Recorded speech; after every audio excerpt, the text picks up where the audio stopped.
Howdy. I'm Jaibin. I'm just a recently graduated senior at the School of Foreign Service. I studied science, technology, and international affairs, and I took a class called Policy for Clean Air and Global Health. And This was the final project for it. We were tasked with looking at an air pollution problem, trying to find partners to work with in a localized area in a 3 to 5 year time frame. So the idea was, what are some quicker, I might have stretched the definition, but quicker things you could do to address air pollution in an area. And I got really interested in transportation planning this past semester, so I managed to shove transportation planning into everything. I'm no expert though, so. So this is some of the background. South Dallas is this area right over here. This is where I'm referring to. I'm referring to 5 zip codes. They are the unhealthiest zip codes in all of Dallas. There's a lot of metrics they use for this, but life expectancy is just one of the clearest ones they use. And it's obscenely low at 66. And there's a variety of reasons for this, but some of it can be connected to the planning of Dallas. In the 50s and 60s, highways were built and destroyed many neighborhoods, dividing people and placing a lot of housing right next to highways. Dallas is known to be a thriving city, a car-centric city. And so pollution from cars, emissions-wise, is high. Additionally, particulate matter pollution, like the small stuff in the air that's not good for you, comes from tires and road debris, which is an issue. And so there's a lot of issues associated with the planning of Dallas around highways. But there's also a racial injustice issue to this, because there are still in areas in uptown Dallas, people are near highways, but there's more green space, there's more public transit nearby. There's many different things that create a much higher life expectancy in uptown and North Dallas as compared to South Dallas.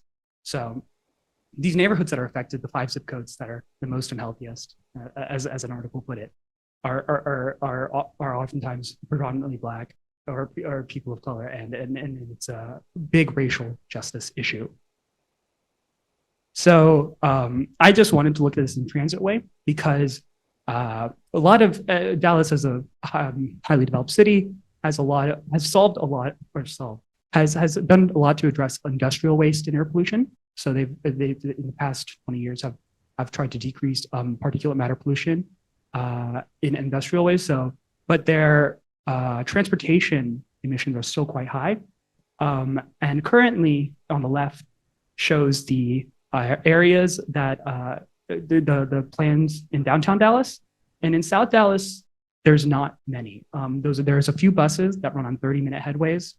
They get caught in the same traffic. There's no dedicated lanes. It's a shame. It can take over an hour and a half to get into downtown Dallas from South Dallas. It's about the same time walking. You have to cross highways. So, and you have to walk next to these highways too. But in North Dallas, it can be less than an hour from a similar distance, about 8 miles, not 8 miles, 6 miles away. And they use currently microtransit. So they have the service called GoLink, which allows people to call cars to take them to their nearest station. But these have long waiting times, and more people are using transit nowadays. So the costs are continuing to increase. They use Uber as a contractor for this, and the costs are it's not a feasible way to continue into the future. So the transit system planned for 2030 does not include that many improvements for South Dallas, as many as we'd like to see. And so how do we address this issue? And how do we try to solve, how do we begin the process of reconciliation with people who live in South Dallas? So I did a lot of looking at kind of ways to engage communities and templates for that. And what we've seen, I found a lot of really cool people who are doing great work in South Dallas. Particularly, I want to look at and highlight a few organizations called Downwarders at Risk, the universities in the area, and the transit in the area too. So the first thing I want to talk about is Downwarders at Risk. To really condense their incredible history is to say that they've just advocated a lot for air quality improvements in South Dallas. And they've done that through these environmental health projects, which includes engaging communities, specifically neighborhoods in South Dallas, educating, providing health care, and getting data. And then additionally, I want to propose the implementation of a bus rapid transit route. This is not only just to increase public transportation access and maybe decrease some cars on the road, decrease pedestrian fatalities and decrease emissions, but also to show that South Dallas deserves the dignity of having good public transit access. And I think it's an important step in reconciliation and for forgiveness for Dallas to these communities. And then I also want to improve air quality monitoring. If you look at air quality monitoring in Dallas, most of the air quality monitors are in the north. And so you can say Dallas has good air quality, but then when groups such as Downwards at Risk buy air quality monitors and place it in their own neighborhoods, they find that the story is very different. So how do we increase air quality monitoring? You can implement more air quality monitors in these neighborhoods. And additionally, there have been pilots that I've seen that allow air quality monitors to be put on buses, specifically electric buses. Since a lot of housing is on these roads, it could be a good way to monitor air quality in real time. Let's see, I'm probably going a little slow. So the template for these environmental health projects is including people, the neighborhoods they're talking about in these conversations, not even at the beginning, but before these projects begin. And they do that by inviting people to be part of the steering committees, by providing people benefits from being a part of this, such as free asthma screenings, monetary compensation for their time. And then through these opportunities, asthma screenings, these things, they educate people on how to, on air issues of air quality. They gauge what people already know about this. So it's a great way to get data. It's a great way to help people. And it's a very authentic way of dealing and creating relationships. So they placed air quality monitors in Joppa, which is a South Dallas neighborhood, and found that nearly 1 in 4 residents have asthma. It's insane. And so this is like the template I want to use to expand more environmental health projects through South Dallas, including these neighborhoods called Fraser, Cedar Crest, and East Oak Cliff, which are in those 5 aforementioned zip codes that I talked about earlier. With the bus rapid transit line, I'm not a transportation planner by trade, but maybe one day. And so I wanted to talk about connecting Joppa with downtown. That just is an example of the bus route that you'd have to take versus the drive. And bus route is very roundabout. You'd have to cross a highway. And honestly, the Google estimate of 1 hour, 20 minutes from personal experience is very off. And so I'd want to, I don't know the exact route, but I think implementing bus rapid transit here could be something done in the short term, as I was tasked with, as opposed to light rail or other implementations, because it could be potentially faster, include dedicated lanes, and improve headways, because a lot of the headways in Dallas, the lowest ones are like 10, 15 minutes. So if we could get faster transit in the area too, it would be great. And this could include the air quality monitoring too on those buses. And I'm talking about air quality monitoring. Shared Air DFW is a organization, is the implementation of downwinders of a university and cities who place air quality monitors around. It provides live updates. And so they wanted to create an app. They don't have the funding for it. So I think I would propose that City of Dallas helps fund the contributions of this, so that there would be more air quality monitors and perhaps these implementations on buses too. Potential roadblocks, there's of course many, but there's private sector concerns. A lot of people are worried if you use bus lanes, if you have buses, that it can decrease business. Residents, 98% of people drive in Dallas or 96% of people drive in Dallas to work. So people do not enjoy using, the experience of using public transit has been poor. So people have negative opinions for public transit. So that could be all worries. But I think if you implement things with communities involved from the get-go, I think there can be a lot more buy-in. So this is just like a general idea I had for this final project, and for kind of implementing more public transit, improving air quality and air quality monitoring. So that's a lot of references. All right, well, I'm hoping that you'll be able to hear me throughout this entire presentation, but thank you so much for allowing me to present today. I'm Priscilla Forde. I am the founder of Spaces for Souls, which is a globally focused spatial justice and liberation practice. I'm also a master's student of urban and regional planning in the School of Continuing Studies here at Georgetown. And I'm very excited to be chatting a little bit about my work on this concept called site liberation within the Anacostia neighborhood. So this work was done during my my course of placemaking and management in fall 2023. And the results of that was both a SWOT analysis, so strengths, weaknesses, opportunities, and threats analysis for an area in Anacostia, as well as a place improvement plan in partnership with the Anacostia Business District. So first and foremost, I just want to give a quick land acknowledgement to the Nankatank people, who were the original inhabitants of where we'll be speaking of today. I understand that no place is a blank canvas, and I'd like to honor the original land of the Nankatank people, which we'll refer to in this plan as Anacostia. Through colonial contact throughout the 1500s and 1600s, the Nankatank society was dismantled through disease and dislocation, and I recognize their historic stewardship of this land, as well as present day, what we consider to be present day Anacostia. So just a little bit about the site, and then we'll kind of get into the different concepts that surrounded this plan for imagining site liberation for the intersection of MLK, Southeast, and Marion Avenue. This area was chosen essentially by the Anacostia Business District when I asked them kind of what place would they want to focus on in terms of improving just life and livelihood, and then also just improving physical upgrades. And this site was chosen specifically because there was a need to create a dignified entryway for Anacostians to connect to the river. And this intersection essentially gives a pathway, or is a pathway currently, from part of the Anacostia Business District to the Anacostia Park and River. However, it's not utilized, it is not, and it's not pretty, to be frank with you. And so it was really important. This project is really important because it's also going to provide a direct connection to the future 11th Street Bridge Park, which I believe will be commencing construction either this or next year, which is set to bring between 700,000 and 1.1 million people to the Anacostia neighborhood. So it's important that people from west of the river who come in through the 11th Street Bridge Park will be able to engage with the historically Black core and business district. So a little bit about methodology.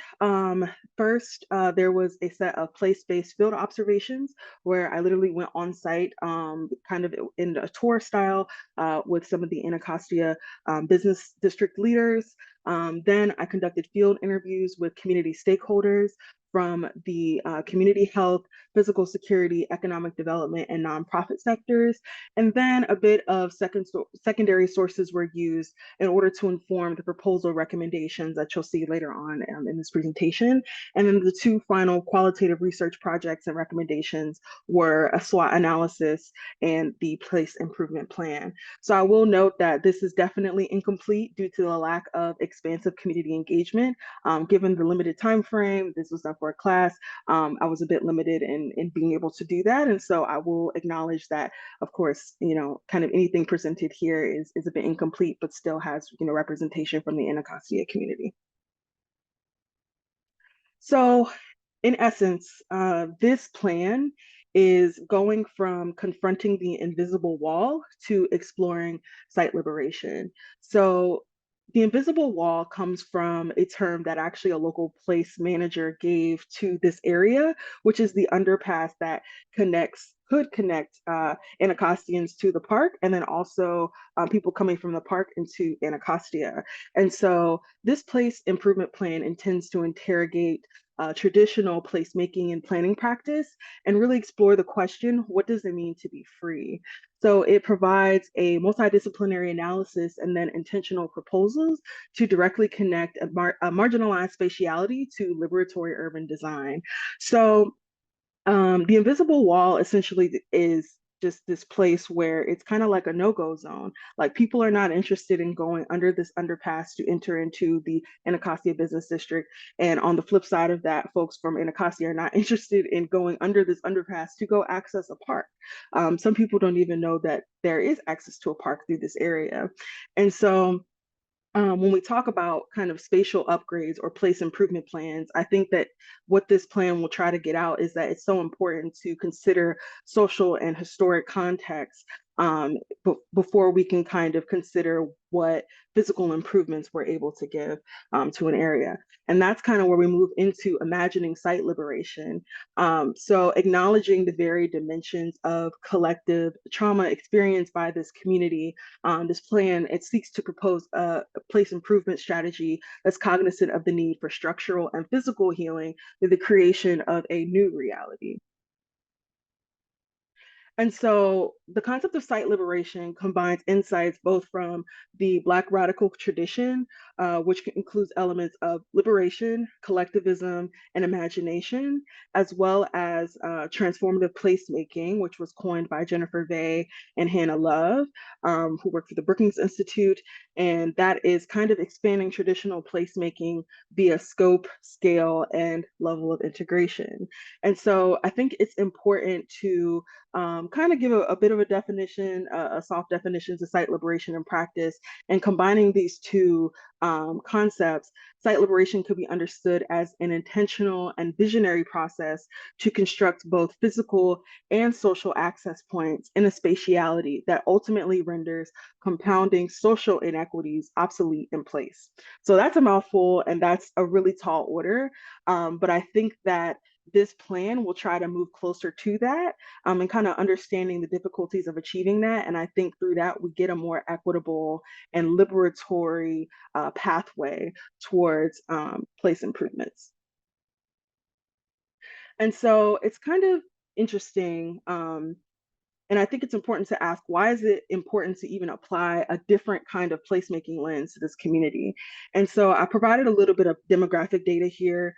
You can see demographic data on education and income, especially as it relates to you know, broader Washington, D.C. Most folks' household income is under 50,000 per year. And then when we think about housing, and when we think about housing, 76% of this area is of people living here are in renter occupied units, which means they're very vulnerable to land price fluctuations. Built environment improvements and things like that. And then when we consider the poverty rate, child poverty is nearly 40%, it's nearly 40%. And as well as that for seniors is about 30, close to 30%. So I think that those kind of metrics identify the need to recognize that, again, built environment improvements and efforts are futile if we do not situate social and historical context.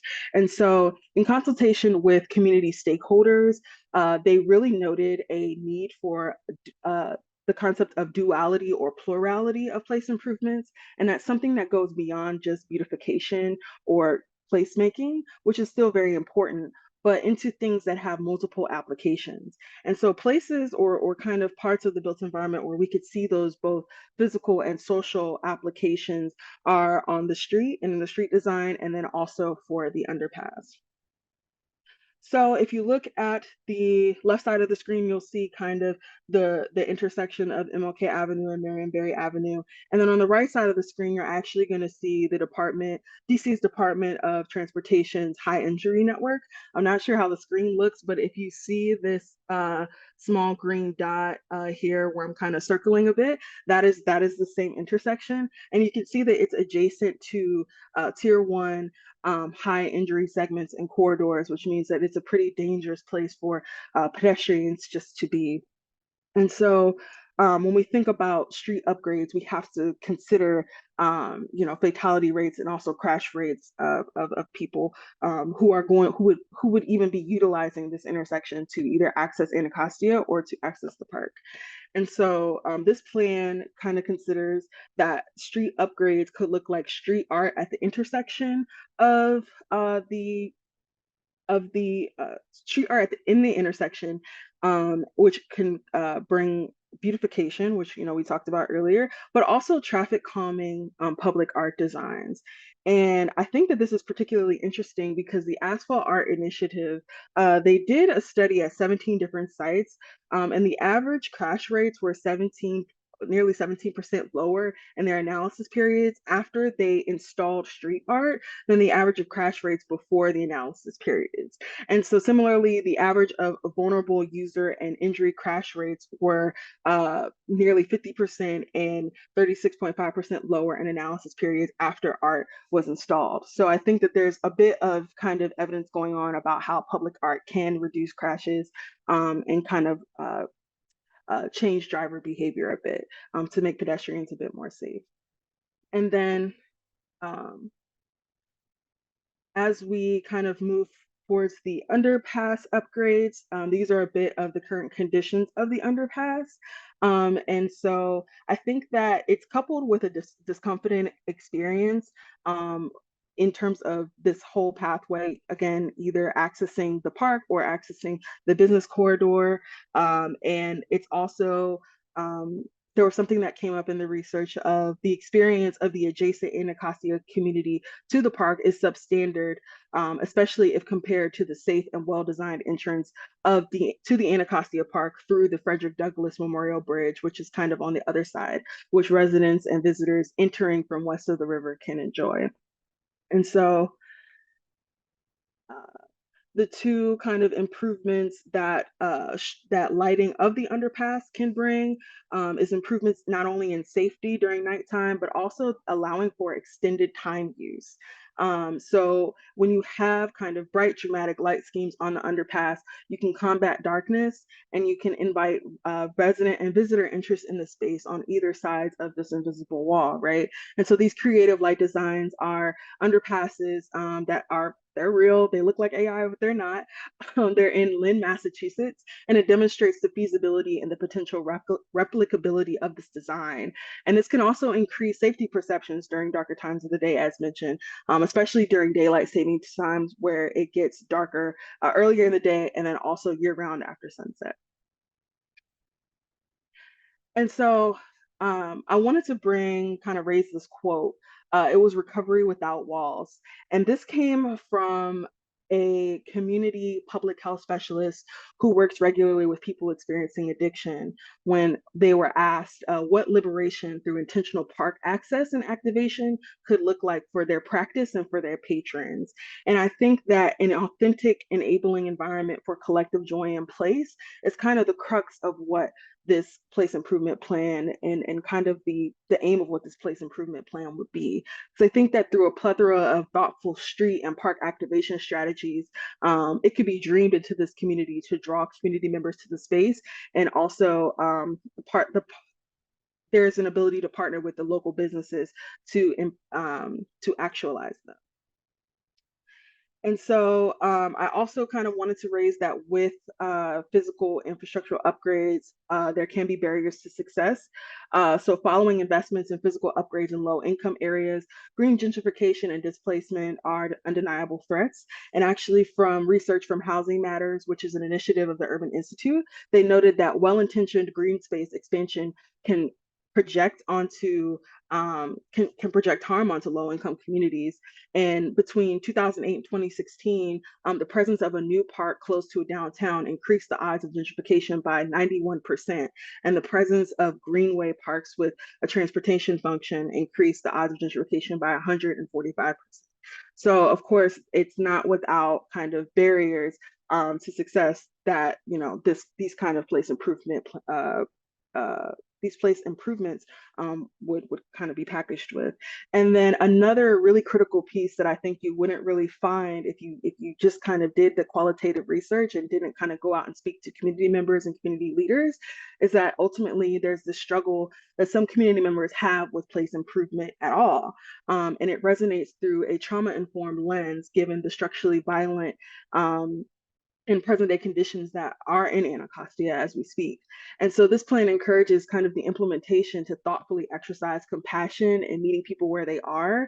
And this means increasing communication with community members, managing the space inclusively, flexibly, and most importantly, non-prescriptively, and truly applying an integrated lens to plan, implementation, and subsequent activation.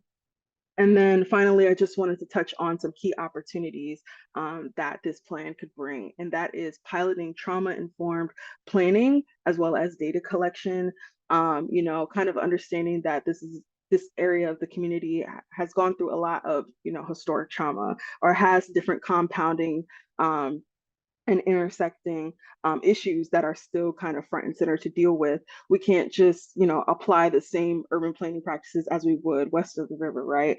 And so it's like piloting trauma informed planning, we are able to be a bit more thoughtful on who we're speaking to, how we're speaking to them, and also how we collect that data and utilize that data to actually be responsive to place improvement plans that people would want. The next piece is building cohesion through multifunctional partnerships that intersect across social and economic dimensions of need. And this kind of looks like when you apply a place-based lens to things, it's not just one person or one entity or one, you know, government center being responsible for these things, but it's kind of being able to build a network of different entities who can contribute resources, who can contribute expertise, who can contribute something to be able to um, uh, build better places. And I think that it's kind of the nature of soft edges around financing that you'll be able to bring about different kinds of change like this. And then finally, the key opportunity is to reconnect a structurally and socially disenfranchised area with active and liberatory assets. And I think in a more expanded version of this research, there were different kind of proposals for how to make park access more liberatory, how to journey closer towards liberation with not only giving people better park access, but what even to do with park activation. And I think that that's a really strong and interesting pathway that could be explored by planning practitioners and placemaking practitioners. And so that's the end of my presentation for today. If you have any questions, feel free to message hello@spacesforsouls.org or even visit spacesforsouls.org. So yeah, I'm happy to take any questions. Priscilla, I'm just doing a sound. All right, first of all, I'd like to say thank you to our two presenters. Really very impressive, creative, and social justice oriented work. I'm happy to see that you're really putting the Cura Personalis perspective into operation. So my name is Laurie King, and I'm a professor of anthropology here, an urban anthropologist. I did my field research in two places in the Middle East. One was Nazareth, the largest all-Palestinian Arab city in the state of Israel. So that was about municipal politics and ethnic identity. And then also in post-war Beirut, about the concerning feedback. I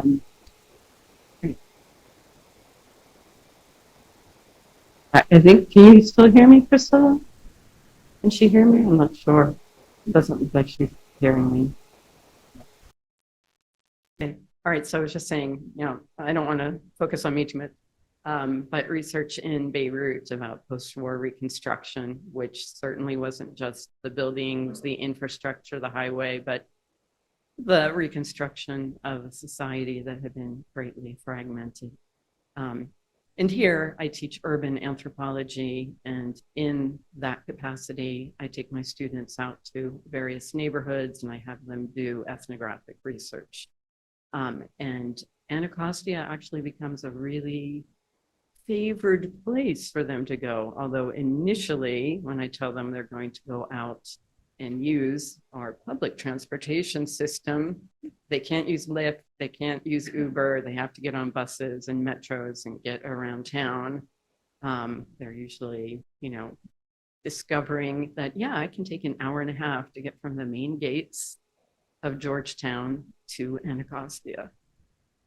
But at any rate, many of them are often terrified to go to Anacostia because they've heard things about it. But once they go there and experience it, they actually become really fascinated with it because it's so little known in DC. People live in Washington for 20, 30 years and they've never been across the river. And I have never been to Dallas. I've been to Dallas-Fort Worth Airport a number of times. Yes, we've had that misfortune. I just want to say what I think is really interesting and comparable in these two projects is thinking of a multitude of stakeholders. right? Not just the people in charge of, you know, the big macro issues and planning and using their, you know, big brains and university degrees to figure out where the highways go. And but, you know, what does the urban experience, what does space, what does quality of life mean at the level of everyday life for average people? And in anthropology, of course, we are all about doing long-term participant observation, immersive research, and trying to understand and get the insider's perspective. And I think sometimes anthropology and anthropologists, you know, even today, they might focus more on the very local, right? Maybe look more at the people who don't get their voices heard. And what I think is interesting about both of these projects is you're thinking about all of the stakeholders, right? The people who do get their voices heard, and then people who don't. And what strikes me as a possible methodological initiative to bring into both of these projects, and I think it's already there, is participatory action research when you bring in people from the communities, like in your case, people who are looking at asthma, right? Looking at the asthma problems. So I imagine that would be, you know, healthcare workers, and you talked about the downwinders. And then in Anacostia, one group that I've become really aware of by taking my students over to Anacostia is the river keepers that work with young people to teach them all about the ecological health of the Anacostia River and get young people out, you know, doing things in and around the river. What I was going to also recommend, especially for Priscilla, since you're talking about space and place making, is to draw on a lot of visual data, photographs, maps of Anacostia, you know, going way back in time, and then oral histories. And you could maybe even think of having young people train them how to do and collect oral histories and have them go and interview business people, elder people in the neighborhood. And also, I think that might be an interesting thing for your project as well, to get people who are stakeholders, but then to also kind of turn them into researchers and to give them skills to do ethnographic type research and qualitative research. But I think both of these projects are really, you know, very exciting, and I would really like to get Priscilla to come talk to my students or have them go out with you when I take them to Anacostia next time. Definitely. Sure, come find me. Yeah, I will. I wrote down hello at Seoul. Yes, so I will be in touch with you probably today. All right, I'm going to step away.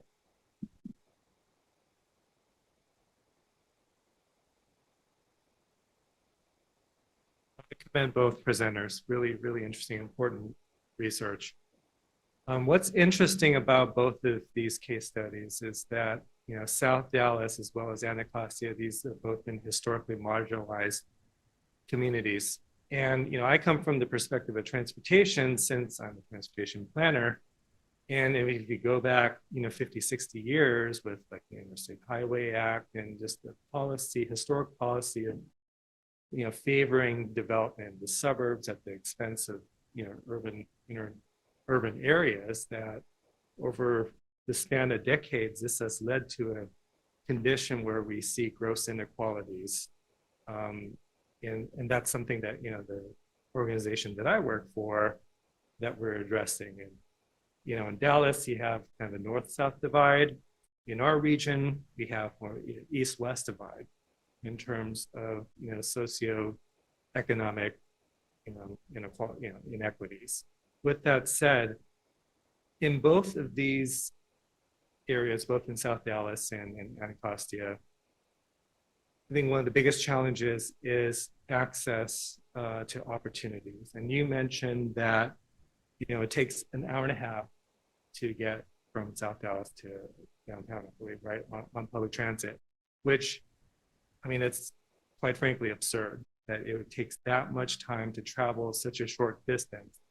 Similarly, in Anacostia, I mean, that's the part of, the region where we have a lot of residents that are living that can have to commute long distances to get to jobs that are located in the western part of the region. And so we're looking at jobs, housing, and balance and things like that. So I was wondering if, for, both presenters, if you have any thoughts on, how we could improve accessibility, particularly accessibility to job opportunities, whether it's via public transit or, other modes of transportation, or bringing, housing closer together, with each. Yeah, so I'm happy to start, and I really appreciate that that comment. I think from my perspective, for Anacostia, it's kind of another dual situation where, we do want to improve, I guess, transportation access for people from Anacostia to west of the river, for opportunities. But I also think that it's doubly important to improve the business and kind of ecosystem within that area. That area is so rich. It has access. It's a waterfront community. There are access to different metro stations around Anacostia, and I think just um, improving economic opportunities within Anacostia is super important. So, and I think that that's also what will lead to not having such a stark economic divide between east and west of the river. If people from east of the river are always consistently reliant upon having to travel west of the river in order to gain economic resources, I think that, we're kind of not seeing kind of the full spectrum, or responding to the full spectrum of issues. I think that part of it means building kind of power at the base within the community, within Ward 8, to recognize and realize their physical assets and economic assets, and really having funds pouring into building where people are. Yeah, I really like that question, because sometimes the arguments against building public transit in South Dallas is that area isn't economically good. It's not bringing anything to us. Why are we building transit there? And so obviously there should be transit that gets you to downtown Dallas, but people want to live and work and play in the same neighborhoods, and so transportation policy is obviously intimately connected with housing and zoning policy. And so I would like to see, there's a variety of reasons that, business opportunities are difficult in South Dallas, but parking minimums, the opportunities for even have commercial spaces in these areas is really difficult. And so I think by providing more flexibility, allowing people to start businesses in their communities will really supercharge transit and housing. And as long as we make sure that we are keeping these communities in these places, having policies that will allow housing to be built, but also people who are there to be prioritized for these housing policies. Hi, Priscilla, it's Uba. I just want to make two observations. Again, really interesting. I love how these different presentations are building on one another. The first is just a really high-level observation around the way in which we think about environmental justice, and especially how we think about environmental justice in highways. I think both of the presentations were really insightful on this. We are in the very first year of the federal government acknowledging not only that there has been a social cost associated with highway construction in communities and cities, but also that impact should be mitigated. And the mitigation issue here is really, really interesting. The federal government's actively funding mitigation initiatives. But I don't think collectively we have the frameworks in place to adequately understand and value and prioritize and be pragmatic about how mitigation should actually be advanced. It's a really tough question right now. We're over the hump in identifying the challenge. That's great. But what we do about it is a jump ball. And you see that, and there's good work being done in real time by cities trying to figure out how they can get some of this federal money in order to mitigate the impact. But the approaches are all over the map, which makes this a very interesting time for these kinds of presentations. The second idea, and maybe I'm kind of pulling strings here a little bit, but both of these presentations for me also highlight the localization of data and the degree to which we can be localized with data. And that kind of builds on this idea of citizen science and participatory research and using new technologies to help advance those kinds of methodologies. But also in this, when you were describing the air quality impacts and, literally the kind of physicality associated with air pollution, it is so highly localized. Like, we're really, for the first time, understanding that ambient pollution is not truly ambient. It is localized and very spiked in certain locations, and a half a block down the street, it might be very different. And so I really appreciate, I think, Priscilla, you articulating the fact that, this one intersection with this one overpass, in this very particular place has this unbelievably outsized impact on how not only how individuals navigate the built environment in that location, but really how it shapes community.